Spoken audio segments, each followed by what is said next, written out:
البدع والأهواء، أهل البدع العقائدية وأهل البدع السياسية. نقول بيننا وبينكم السلف، بيننا وبينكم الكتب، كان فيقول البدع بيننا وبينكم. Bismillahirrahmanirrahim. Alhamdulillah wassalatu wassalamu ala Rasulillah wa ala alihi wa sahbihi wa man. Kita meneruskan bacaan kitab Bulughul Maram yang ditulis oleh Al-Hafidz Ibnu Hajar Al-Asqalani rahimahullah taala, masih di kitabul buyu'. Dan kita sudah menyelesaikan bab at-taflis wal hajri, bab tentang masalah seorang yang bangkrut atau perusahaan, demikian juga al-hajri, menghalang untuk mempergunakan uang yang dia miliki. Yang disebutkan seorang yang dia itu dalam keadaan bangkrut, maka tidak boleh dia mempergunakan harta yang dia miliki lagi, digunakan untuk bayar hutang. Maka disebutkan diambil semua kecuali rumah atau apa yang dia miliki dari perkara yang penting. Demikian juga disebutkan tidak boleh seorang untuk meminta kita contohkan seperti proposal dan sebagainya, kecuali tiga. Disebutkan seorang yang dia itu mendamaikan suatu kaum sehingga dia butuh dana, ya, seperti oleh Imam Nawawi, seorang yang mendamaikan dua suku yang sedang berselisih, perbaiki tempatnya dan sebagainya. Kemudian juga seorang yang mendapatkan musibah, bencana alam, harta dia habis semuanya, maka beliau minta sampai dia merasa cukup dengan makanan pokok yang dia miliki. Demikian juga seorang yang dia itu miskin, sampai ada 3 orang bersaksi bahwa dia memang benar-benar miskin. 3 ini yang boleh meminta. Kemudian kita akan masuk bab yang baru, bab sulh. Bab as-sulh. Sulh itu secara bahasa artinya qat'un niza', memutuskan perselisihan, menghilangkan perselisihan, itu sulh, perdamaian. Ya. Kalau secara syariat, aqdun yahsulu bihi qat'un niza' bainal mukhtalifaini, akad, ya, atau perjanjian yang terjadi padanya menghilangkan perselisihan di antara 2 orang yang berselisih atau 2 kelompok berselisih, atau bahkan banyak dari orang yang berselisih. Ini, jadi sulh itu adalah mendamaikan. Ya, damai. Umpamanya ada orang kecelakaan kan, udah damai aja, enggak usah dibawa ke yang lebih tinggi lagi, nanti bermasalah. Itu disebutkan di antara bentuk sulh ini, ya, sulh perdamaian antara kaum muslimin, ataupun bersama dengan orang kafir, ataupun dengan bugoh, pemberontak, ataupun di antara zaujain, di antara suami istri, damai saja, enggak usah sampai cerai dan sebagainya. Wa sulhu bil qisas wal jinayat, perdamaian dalam hal qisas, tidak sengaja membunuh seorang, sudah sulh saja, berapa meminta. Demikian juga bahkan membunuh dengan sengaja, harusnya qisas, dibunuh juga, tapi perdamaian, sudah berapa. Kemudian wal jinayat, ya, jinayat kejahatan, yang memotong tangan orang umpamanya, di situ, atau memotong jenggot seseorang, itu termasuk ada bayarannya itu. Kemudian mereka melakukan perdamaian. Kemudian wasulhul huquq al-maliyah al-mukhtalaf fiha, ya, perselisihan tentang hak harta, ya, di antara mereka. Perdamaian tentang masalah uang. Ya, demikian. Kemudian disebutkan, ya, hadis yang pertama di sini, hadis nomor 861, An Amr bin Auf al-Muzani radhiyallahu anhu, dari sahabat Amr bin Auf al-Muzani radhiyallahu anhu. Hadis ini, ya, lafaz yang disebutkan oleh Ibnu Hajar ini, di situ ada rawi namanya Katsir, ya. Isnadnya adalah wahid. Sebutkan oleh Ibnu Hajar, di situ ada Katsir bin Abdullah bin Amr bin Auf, yaitu wahin, qad qutib, bahkan dia telah didustakan, dikatakan pendusta oleh sebagian ulama. Tapi ada penguatnya, ya, penguatnya hadis yang akan dibawakan oleh Ibnu Hajar juga hadis Abu Hurairah, ya, sehingga secara umum hadis ini diterima, kecuali lafaz nanti yang disebutkan. Dari Amr bin Auf al-Muzani radhiyallahu anhu, anna Rasulullah sallallahu alaihi wasallam, sungguhnya Rasul sallallahu alaihi wasallam qala, beliau mengatakan, as-sulhu jaizun bainal muslimin, perdamaian boleh di antara kaum muslimin, illa sulhan, kecuali perdamaian harama halalan, yang mengharamkan yang halal. au ahalla haraman atau menghalalkan yang haram. Wal muslimuna ala syurutihim, dan kaum muslimin itu atas syarat-syarat mereka. Ini ada penguat ya.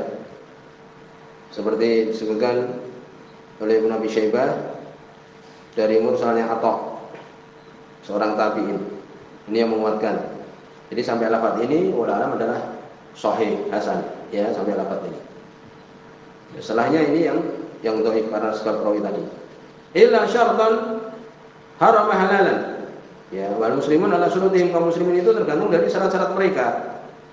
Kecuali illa syartan haram halalan, kecuali syarat yang mengharamkan yang halal.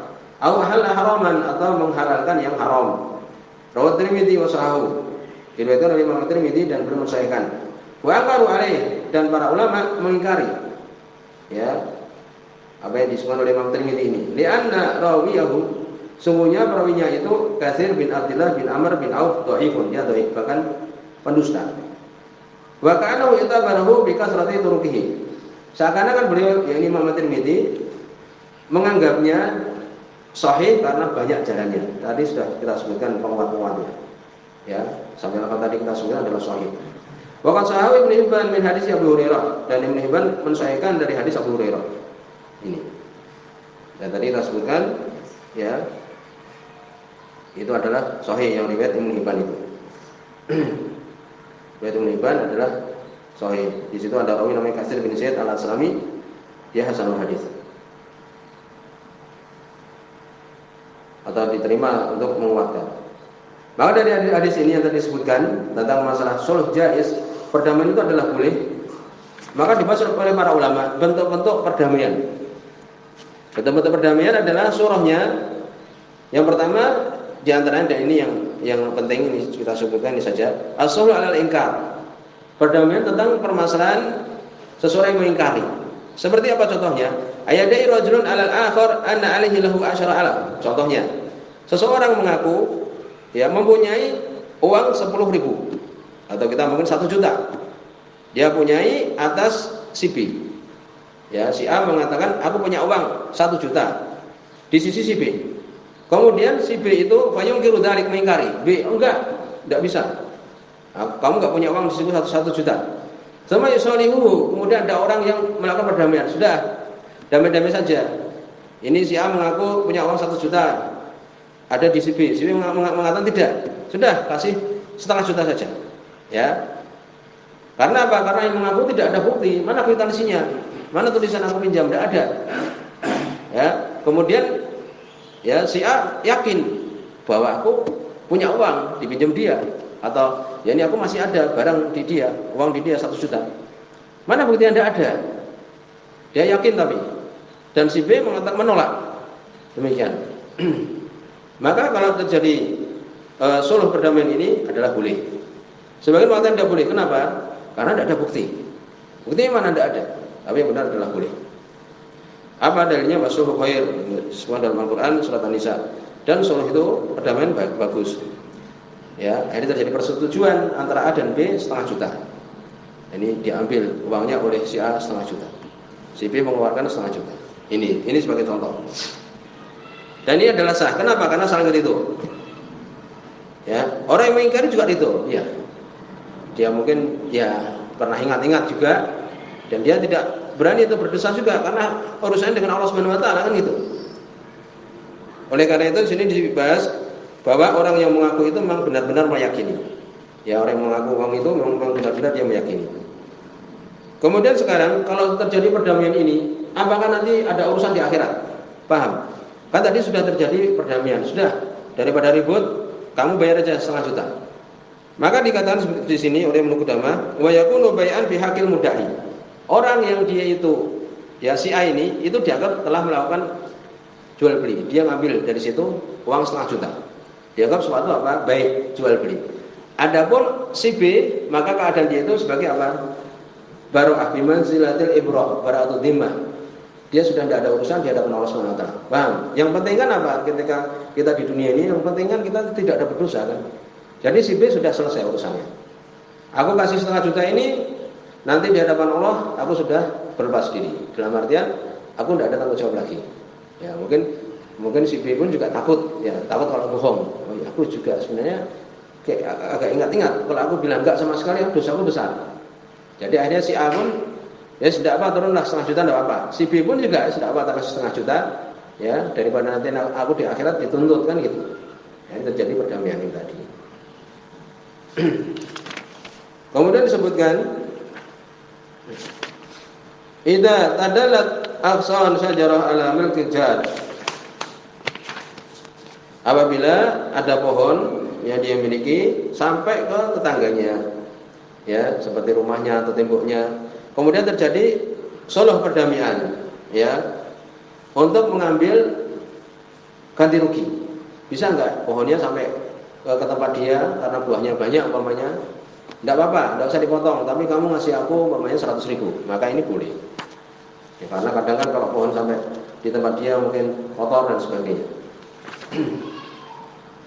Demikian juga suluh alal majhul, perdamaian sesuatu yang enggak jelas. Seperti seorang ya mengetahui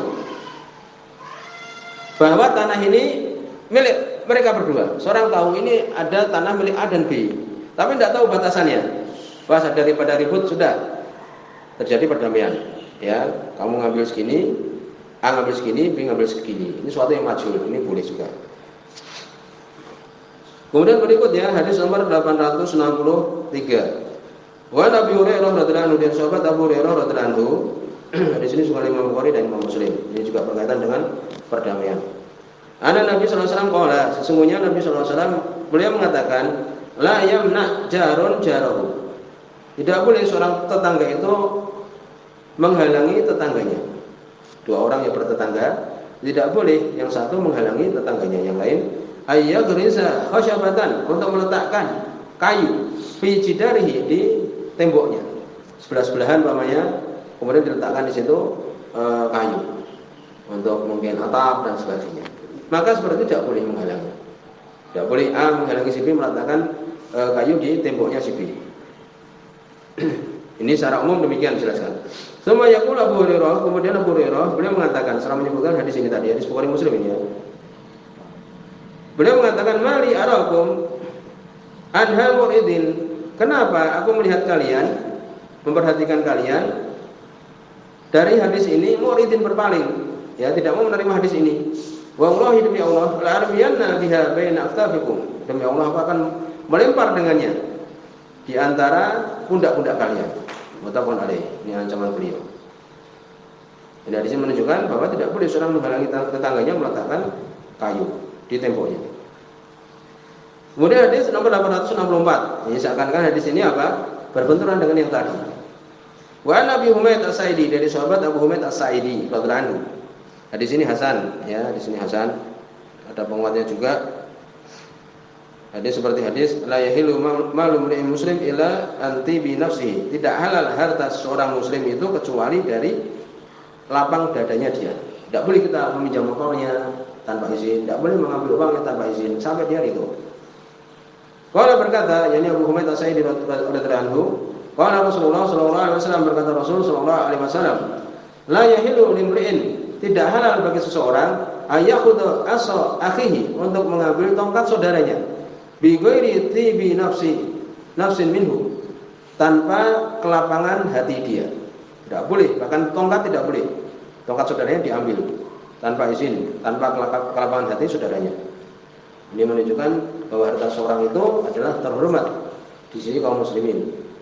Rawi Ibnu Hibban wal Hakim fi sahihaihima, diriwayatkan oleh Imam Ibnu Hibban, ya Ibnu Hibban, demikian juga Hakim di kedua sahih keduanya. Ini di sini terjadi perselisihan para ulama. Ya, idza aradal jar ayaghrusa khasyabatan fi jidar jarihi, apabila seseorang ingin meletakkan kayu di tembok saudaranya, falahu ayyamnahu, apakah boleh dia menghalangi? Dari hadis yang pertama tadi didahulukan, tidak boleh untuk menghalangi. Ya, demikian. Sebagian mengatakan sampai dia meridhoi, sebagaimana hadis yang kedua tadi disebutkan, hadis Abu Humaid As-Sa'idi. Tapi hadis yang pertama didahulukan. Walaupun di sini ada peringatan juga. Oleh Syekh Muhammad bin Isam di sini, idza kana yasulu 'alal jar darar min dzalikal khasyab. Kalau tetangganya itu mendapatkan bahaya dari kayu tersebut, falahu man'uh, maka untuk dia menghalangi. Tidak boleh, jangan bighairi khilaf, tanpa ada perselisihan ulama. Jadi kalau membahayakan rumah itu ya tidak boleh. Ini syaratnya kalau tidak membahayakan. Demikian juga idza kana lil jar dunyah bi ayyadahu ala makan akhar ghairu jidar jarihi. Demikian juga kalau tetangganya itu sebenarnya tidak perlu untuk meletakkan di tembok saudaranya, ya tidak perlu diletakkan, tidak perlu dibuat-buat, kan gitu. Demikian. Kemudian bagaimana kalau meletakkan kayu di tembok masjid? Itu milik Allah Subhanahu wa taala, kan itu. Jawabannya adalah juga tidak boleh dihalangi. Sebagian mengatakan hak Allah itu lebih luas dan sebagainya.